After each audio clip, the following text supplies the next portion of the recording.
পুরুলিয়া জেলার 9 জন নবনির্বাচিত বিধায়ক এবং একজন সাংসদকে সংবর্ধনা দিতে চলেছে রাষ্ট্রীয় জনজাতি কর্মী সমাজ। গতকাল রবিবার পুরুলিয়া শহরের মানভূম ভিক্টোরিয়া ইনস্টিটিউশনে আয়োজিত সংগঠনের এক গুরুত্বপূর্ণ বৈঠকে এই সিদ্ধান্ত নেওয়া হয়েছে।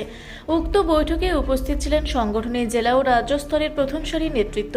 বৈঠক শেষে সাংবাদিকদের মুখোমুখি হয়ে রাজ্য সহ সভাপতি বৃষকেতু মাহাতো, অনিল কুমার মাহাতো এবং জেলা কমিটির সদস্য কল্যাণ প্রসাদ মাহাতো জানান, আগামী দিনে কর্মী সমাজ সহ অন্যান্য পিছিয়ে পড়া সম্প্রদায়ের সার্বিক উন্নয়নের লক্ষ্যে রাজ্য সরকারের সঙ্গে কাঁধে কাঁধ মিলিয়ে কাজ করবে এই সংগঠন। অন্যান্য কিছু সংগঠনের কাজের পদ্ধতির সমালোচনা করে তারা জানান, অনেকে সমাজের জন্য কাজ করলেও সঠিক দিশার অভাবে মূল দাবিগুলি এখনও পূরণ হয়নি। তাই তাদের এই সংগঠন প্রশাসনের সঙ্গে সরাসরি সমন্বয় রেখে সুষ্ঠুভাবে কাজ করবে এবং কর্মী সমাজের দীর্ঘদিনের দাবি দাওয়া পূরণে অগ্রণী ভূমিকা পালন করবে। এই সংবর্ধনা সভার দিনক্ষণ খুব শীঘ্রই ঘোষণা করা হবে বলে সংগঠনের তরফে জানানো হয়েছে। দীর্ঘ সমাজ আন্দোলনে যুক্ত থেকে যতগুলি প্রায় কর্মী সামাজিক সংগঠন আছে সবগুলাকেই বিভিন্নভাবে সাহায্য করেছি। সে আর্থিকভাবে হোক, সময় দিয়ে হোক, নৈতিক সাপোর্ট দিয়ে হোক করেছি। কর্মসূচিও অনেকেই অনেক কিছুই নিয়েছে, কেউ একবারেই যে কিছু করেনি তা নয়, অনেকেই আন্দোলনটাকে গড়ে তুলেছে। কিন্তু বিভিন্ন উদ্দেশ্যে সামগ্রিক যেটা এই রাষ্ট্রীয় জনজাতি কর্মী সমাজ তারা যেভাবে শুরুটা করেছে এবং পরিবর্তিত পরিস্থিতিতে তারাই সঠিকভাবে সঠিক জায়গায় কর্মীদের যে মূল দাবিগুলি, যে এসটি হওয়া বা ভাষা সংস্কৃতির যে উন্নতি বা আমাদের জাতিসত্তার যে স্বাভিমান, সমস্ত কিছু আন্দোলনে অনেকেই যুক্ত ছিল কিন্তু শেষ পর্যন্ত পৌঁছাতে পারে নাই। সে তারা গিয়ে হয়তো নিজেদের স্বার্থসিদ্ধি, ব্যক্তি স্বার্থ কথা চিন্তা করে সর্বোচ্চ স্তরেও সেই জায়গায় তার সেই দাবিটাকে মূল দাবি হিসাবে নিয়ে আমাদের এই যে জাতিসত্তার যে মূল দাবি এসটি আন্দোলন, এটাকে কিন্তু যেমন পিছনে ফেলে রেখে দিচ্ছে। কিন্তু রাষ্ট্রীয় জনজাতি কর্মী সমাজ আমাদের যে 4টা মূল দাবি ছিল সেই দাবির সাথে সাথে আমাদের এস্থেটিক উন্নয়ন, যেটা আমাদের সাংস্কৃতিক, তারপরে শিক্ষাগত, তারপরে কৃষি সংক্রান্ত বা অন্যান্য সার্বিক নেগাচারি যে ব্যাপারগুলা, সমস্ত উন্নতির ব্যাপারটা এখানে তুলে ধরছে এবং সরকারের সাথে দ্বন্দ্বে না গিয়ে সরকারের সাথে আলোচনার পরিপ্রেক্ষিতে তাদেরকে গঠনমূলক সহযোগিতা করে তাদের ভিতরে চালিকা শক্তি হিসাবে কাজ করে যাতে আমরা কৌশলগতভাবে জনজাতির বিশেষ করে কর্মী সমাজের উন্নতি সাধন করতে পারি, এইটাই হলো মূল লক্ষ্য। যেহেতু এবং এখানে যে বডিগুলি আছে, কর্মী ডেভেলপমেন্ট বোর্ড, মানমূল কার্যালয়, একাডেমি, সেগুলাকে সঠিকভাবে পরিচালনা করার জন্যে আজকে যেই শোনা যাচ্ছে যে 50 কোটি টাকা বরাদ্দ হয়েছে, সেগুলো যাতে বিগত দিনে যেভাবে যে যা পেরেছে নিজের মতন করে হয়তো সঠিক যে পাওনাদার বেনিফিশিয়ারি, সঠিক বেনিফিশিয়ারি বাদ দিয়ে হয়তো স্বজন পোষণ করেছে আর অন্যান্য বিভিন্ন ধরনের কাজ করেছে, ওরা বলছি না।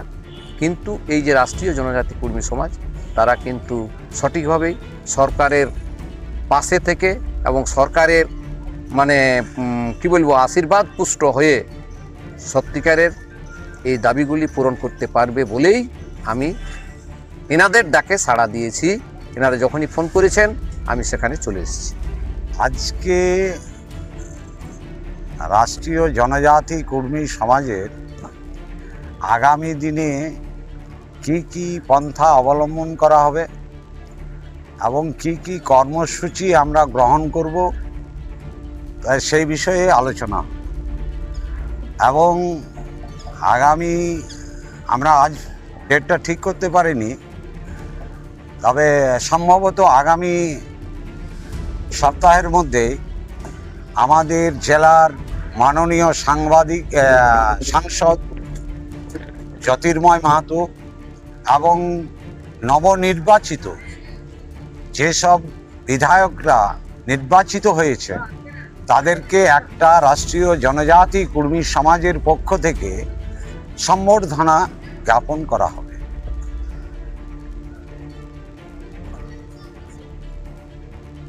এই সংগঠনের তৈরি করার মূল উদ্দেশ্য কি, বা এই সংগঠনের মূল কাজ কি রয়েছে? এই সংগঠনের মূল সংগঠনটা তৈরি করার ক্ষেত্রে মূল বিষয়টাই হলো যে আমার ছোটনাগপুর এলাকায় যেসব জনজাতি, শুধু কুর্মী নয়, সমস্ত জনজাতিদের উন্নয়ন সাধনের জন্যে যে যে পথ অবলম্বন করা অতীতে কেউ গ্রহণ করেননি। আমরা অতীতে দেখেছি আদিবাসী কুর্মী সমাজ, পূর্বাঞ্চল কুর্মী সমাজ, তারা একটা বিষয়কে নিয়েই তারা পথ চলেছে, যেটা দিয়ে আদৌ কুর্মী সমাজের উন্নতি সাধন করা যায় না। তারা তাদের মূল লক্ষ্য কী ছিল? সংস্কৃতিকে নিয়ে, যাওয়া, টুসু, করম, ঝুমুর, এইসব নিয়ে।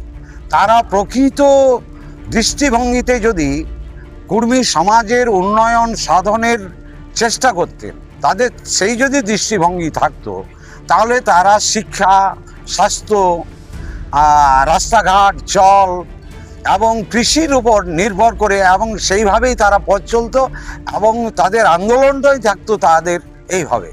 কিন্তু তারা করেছে কি, খালি ওই টুসু ঝুমুরকে নিয়েই চলেছে, আর এরা কিছু করেনি। আমরা কিন্তু সেই পথ অবলম্বন করছি না। আমরা একটা বিজ্ঞান ভিত্তিক রাষ্ট্রীয় জনজাতি কুর্মী সমাজ তৈরি করতে চাই।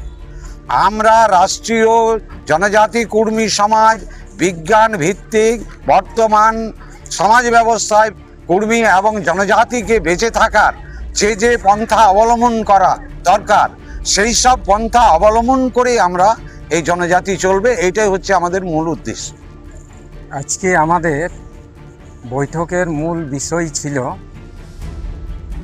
আগামী দিনে রাষ্ট্রীয় জনজাতি কুর্মী সমাজ কিভাবে রাষ্ট্রের জনগণের, বিশেষ করে জনজাতির সামগ্রিক কল্যাণ সাধন করা যায় সে ব্যাপারে আলোচনা হলো। এবং আজকে একটা সিদ্ধান্ত হলো যে খুব তাড়াতাড়ির মধ্যে আমরা আমাদের সাংসদ সহ নবনির্বাচিত যে বিধায়করা রয়েছেন তাদেরকে সম্বর্ধনা জ্ঞাপন করব।